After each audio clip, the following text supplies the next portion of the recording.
Ada masalah prostat dan anda kencing 3-4 kali satu malam. So apa yang you boleh makan sebagai suplemen? Okay, ubat, jumpa doktor, ikut nasihat doktor, amalkan ubat doktor.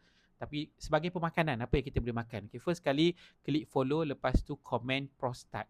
So kita adalah apa yang kita makan, betul? Sel kita dibina atas apa zat yang kita makan. Bukan sekadar nasi lemak, mi goreng, kita kena pasti zat tu. So jadi untuk masalah kencing ni, so antara herba yang bagus ialah alfalfa. Alfalfa dibantu untuk lancarkan kencing, clearkan saluran kencing, lawaskan kencing.